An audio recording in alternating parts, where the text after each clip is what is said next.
জাকসু নির্বাচনে মনোনয়ন ফর্ম জমা পড়েছে 264টি। যাচাই শেষে প্রার্থীর তালিকা প্রকাশ, ছাত্র শিবিরের প্যানেল ঘোষণা। খাগড়াছড়িতে মা মেয়েকে গলা কেটে হত্যা, জড়িতদের ধরতে তৎপর পুলিশ। উত্তর চট্টগ্রামের 3 উপজেলায় 1 বছরেই গুলি সংঘর্ষে নিহত 15।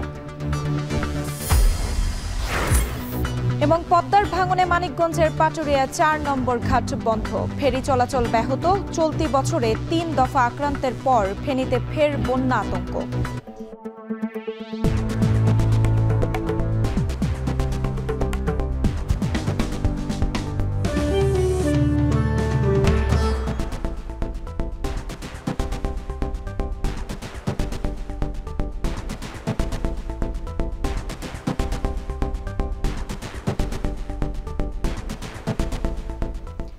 শুনছিলেন শিরোনাম। স্বাগত এখন জনপদে। পুরো আয়োজন জুড়ে সঙ্গে আছে আমি সুমাইরা। জাকসু নির্বাচনে মনোনয়ন ফর্ম জমা পড়েছে 264টি। এর মধ্যে প্যানেল ঘোষণা করেছে ছাত্র শিবির। যাচাই বাছাই শেষে প্রকাশ করা হবে প্রার্থীদের প্রাথমিক তালিকা। অন্যদিকে নির্বাচনে সেনাবাহিনীর সহায়তা চেয়ে সেনা প্রধানকে চিঠি দিয়েছে বিশ্ববিদ্যালয় প্রশাসন। হুমায়ুন কবিরকে সঙ্গে নিয়ে হাসিব বিল্লার প্রতিবেদন, আর ক্যামেরায় ছিলেন রিপন হাসান। চায়ের কাপে ঝড় তুলেছে জাহাঙ্গীরনগর বিশ্ববিদ্যালয় কেন্দ্রীয় ছাত্র সংসদ ও হল সংসদ নির্বাচন। 33 বছর পর অবশেষে জাকসু নির্বাচন হতে যাচ্ছে আগামী 11 সেপ্টেম্বর। জাহাঙ্গীরনগর বিশ্ববিদ্যালয়ের আবাসিক হল, ফ্যাকাল্টি কিংবা ক্যাফেটেরিয়া, বটতলা, চৌরঙ্গি এখন সরগরম। প্রার্থী, ভোটার, প্যানেল, অধিকার এবং প্রতিশ্রুতি নিয়ে আলাপের ঝড় আর তর্ক বিতর্কই যেন ক্যাম্পাসের উৎসব, যা ছাত্র রাজনীতির সৌন্দর্যের প্রতিচ্ছবি।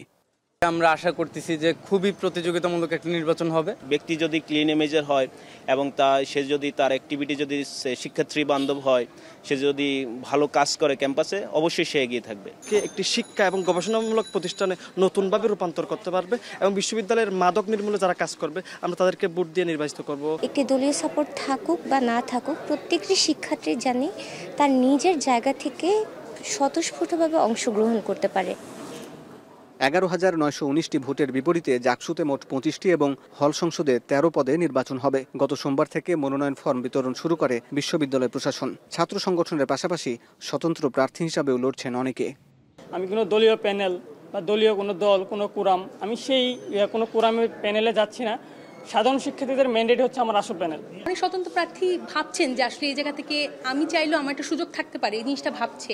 এই ভাবনাটাই আসলে একটা অন্যরকম ভাবনা, যে তার একটা প্রতিনিধিত্ব করার জায়গা, তার নেতৃত্বের জায়গাটা আসলে এখান থেকে উঠে আসছে। তার সংগঠনের যেই সাপোর্ট, এটাও তাকে আগায় দিবে এবং ব্যক্তি ইমেজও তাকে আগায় দিবে।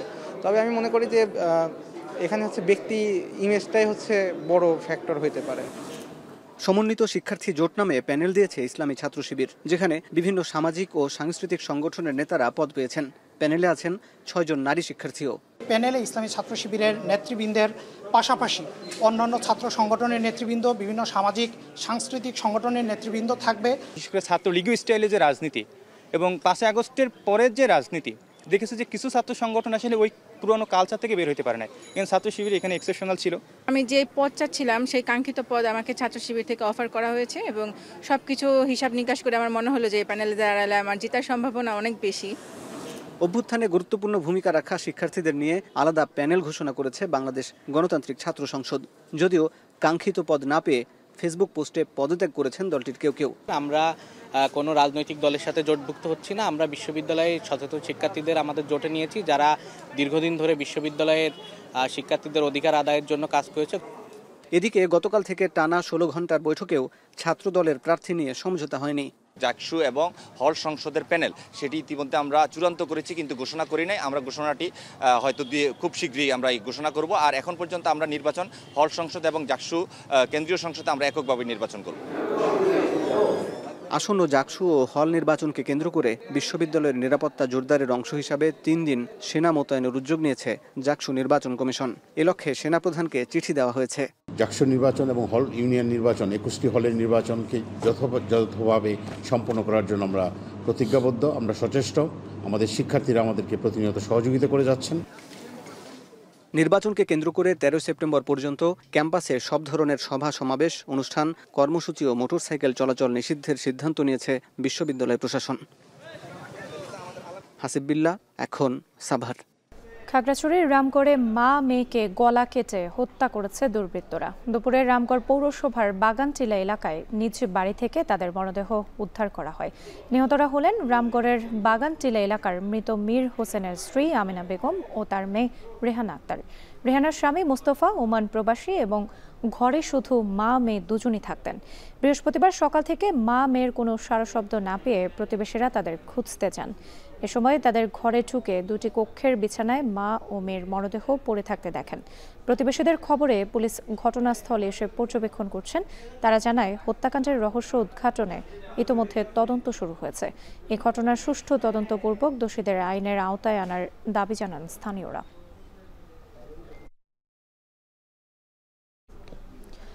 কখনো চাঁদা দাবি, কখনো আধিপত্য বিস্তার, কখনো বা রাজনৈতিক প্রতিপক্ষকে দমন। গত এক বছরে অর্ধশত গোলাগুলি আর সংঘর্ষ হয়েছে চট্টগ্রামের হাটহাজারী, বাইজিদ আর রাউজান থানায়। এতে প্রাণ হারিয়েছেন অন্তত 15 জন।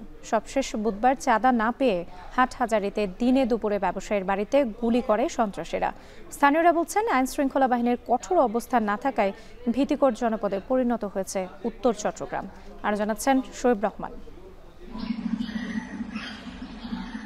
বুধবার সকাল 10:30 হাটহাজারীর মেখলে এমন দিনে দুপুরে এক ব্যবসায়ীর বাড়িতে প্রকাশ্যে অস্ত্র হাতে ঢুকে পড়ে 4 যুবক। সবার মুখ মুখোশে ঢাকা। একটু পরই বাড়ি লক্ষ্য করে ফিল্মি কায়দায় গুলি ছুড়তে থাকে একজন। এরপর দফায় দফায় গুলি শুরু হয়। বাড়িটি স্থানীয় ব্যবসায়ী জাহাঙ্গীরের। এলাকায় তিনি সজ্জন ব্যবসায়ী হিসেবে পরিচিত। আবাসন, পেট্রোল পাম্প সহ নানা রকম ব্যবসা তার। জানান, কয়েকদিন ধরে বিদেশি নম্বর থেকে তার কাছে 50 লাখ টাকা চাঁদা দাবি করে আসছিল একটি গ্রুপ। সিসি ক্যামেরাতে ফুটেজে দেখছি আর কি, কয়েকটা গুলি করে চলে গেছে। কেন, কারা করছে, কেন করছে বুঝতে পারতেছি না। এমন জনবহুল এলাকায় এ ধরনের সন্ত্রাসী কর্মকাণ্ড আগে হয়নি দাবি স্থানীয়দের। এই ফ্যামিলি তো আতঙ্ক আছেই, সাথে আমাদের গ্রামের প্রত্যেকটা ফ্যামিলি আতঙ্ক। এই আমাদের উত্তর মেখলে এই ঘটনা আর কোনো জীবনে হয়নি, আমরা শুনি না। ঘটনার পরপরই এলাকায় ছুটে যান পুলিশ। শিগগিরই অস্ত্রধারীদের শনাক্ত ও আইনের আওতায় আনার আশ্বাস তাদের। আমরা ঘটনাস্থল পরিদর্শন করেছি, ওখান থেকে সিসিটিভি ফুটেজ পাওয়া গেছে এবং তাদেরকে শনাক্ত করে পরবর্তী আইনগত ব্যবস্থা গ্রহণের জন্য নির্দেশনা দেওয়া হয়েছে। স্থানীয়দের অভিযোগ, 5 আগস্টের পর চট্টগ্রাম নগরীর বাইজিদ, হাটহাজারী, রাউজান থানায় আইন শৃঙ্খলা সবচেয়ে বেশি অবনতি হয়েছে। অথচ সন্ত্রাসীদের বিরুদ্ধে তেমন কোনো শক্ত অবস্থান দেখা যায়নি আইন শৃঙ্খলা রক্ষাকারী বাহিনীর। শোয়েব রহমান, এখন চট্টগ্রাম। পদ্মা নদীর তীব্র স্রোত ও ভাঙনের কারণে মানিকগঞ্জের পাটুরিয়ার 4 নম্বর ফেরিঘাট বন্ধ হয়ে গেছে। এতে ব্যাহত হচ্ছে ফেরি চলাচল। বৃহস্পতিবার ভোরের দিকে ভাঙনের কারণে ফেরিঘাটের র্যাম্প পানিতে ডুবে যায়। এর ফলে এই ঘাটটিতে ফেরি চলাচল সম্পূর্ণভাবে বন্ধ রাখা হয়েছে। অপরদিকে মেরামতের কাজ চলায় 3 নম্বর ঘাটও কিছু সময় বন্ধ থাকার পর চলাচলের জন্য উন্মুক্ত করা হয়।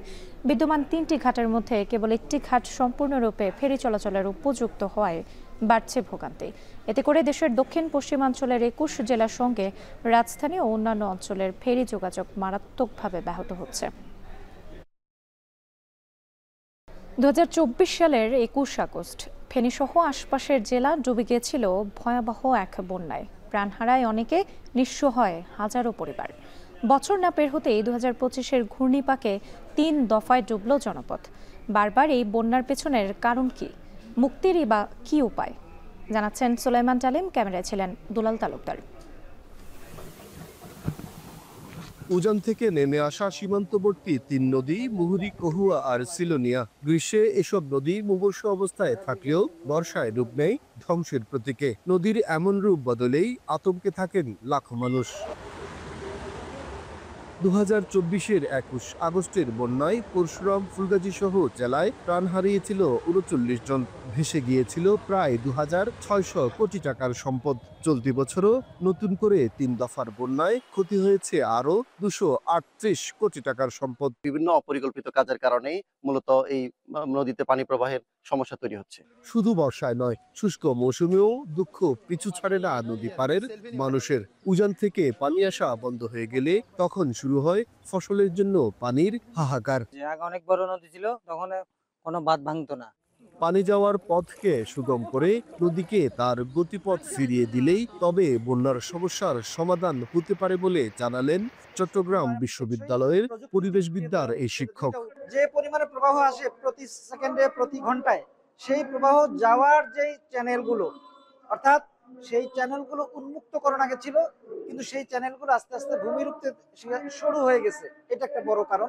বিশেষজ্ঞরা বলছেন সুস্পষ্ট ও টেকসই পরিকল্পনা এবং দ্বিপাক্ষিক সমাধানই পারে এই দুর্যোগ চক্র থেকে মুক্তি দিতে।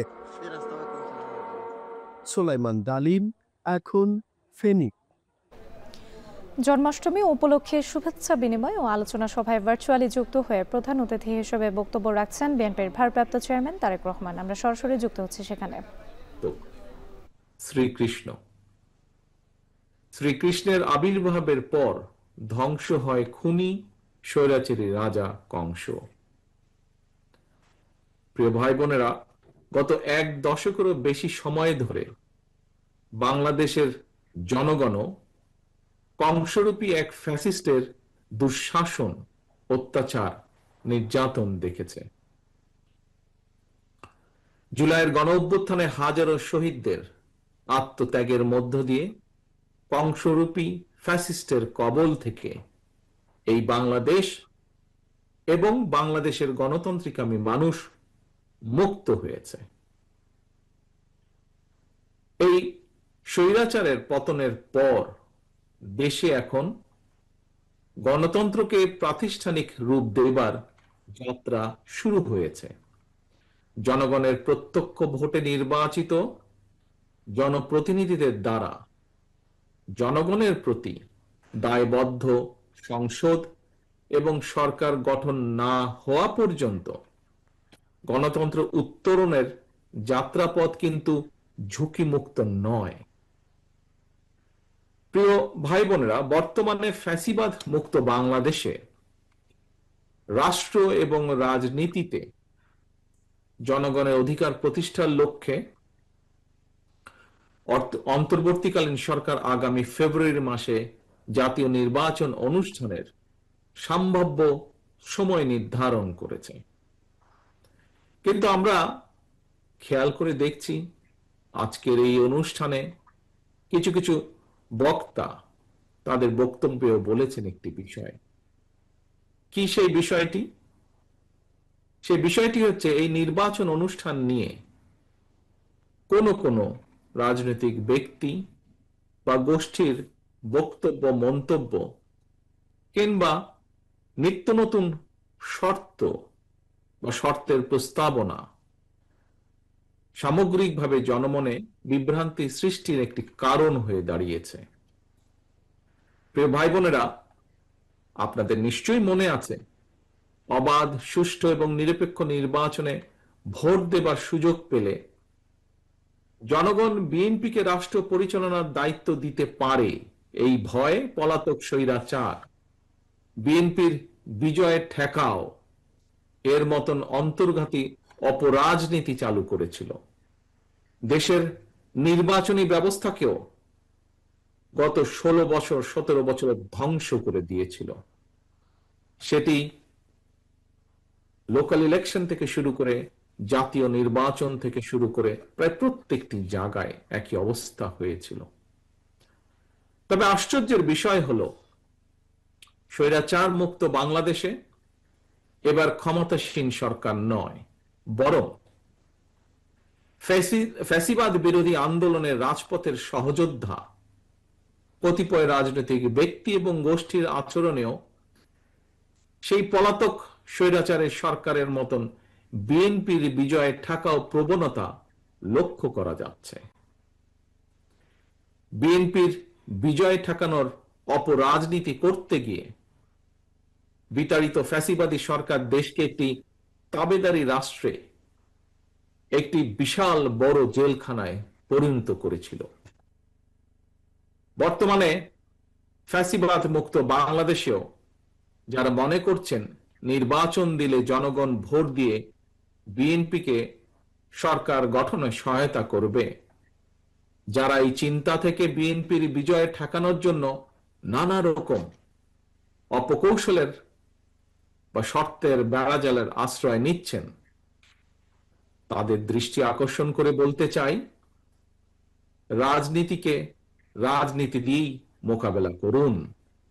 জনগণের শক্তির উপরে আস্থা এবং বিশ্বাস রাখুন। বিএনপির বিজয় যদি জনগণ দিয়েই থাকে, সেই বিজয় ঠেকাতে গিয়ে জনগণের রায় প্রদানের পথ রুদ্ধ করবেন না। ঢাকার সাভারে বৈষম্য বিরোধী ছাত্র আন্দোলনে পুলিশের গুলিতে নিহত স্কুল ছাত্র আলিফ আহমেদ সিয়াম হত্যা মামলার অন্যতম আসামি ঝালকাঠির রাজাপুরের ইউএনও রাহুল চন্দকে ওএসডি করেছে জনপ্রশাসন মন্ত্রণালয়। বুধবার জনপ্রশাসন মন্ত্রণালয়ের উপসচিব স্বাক্ষরিত এক প্রজ্ঞাপনে রাহুল চন্দকে রাজাপুর উপজেলা নির্বাহী কর্মকর্তা পদ থেকে প্রত্যাহার করে ওএসডি হিসেবে মন্ত্রণালয়ে সংযুক্ত করার বিষয়টি উল্লেখ করা হয়। বিসিএস ৩৫ ব্যাচের এই কর্মকর্তা গত ৩০ বছরের সেপ্টেম্বরে রাজাপুর উপজেলায় ইউএনও হিসেবে যোগদান করেন। গত বছরের ৫ আগস্ট গণ অভ্যুত্থানে সাভারে পুলিশের গুলিতে নিহত হয় ১০ম শ্রেণীর ছাত্র আলিফ আহমেদ সিয়াম। এই মামলার অন্যতম আসামি তৎকালীন সাভারের ইউএনও রাহুল চন্দ।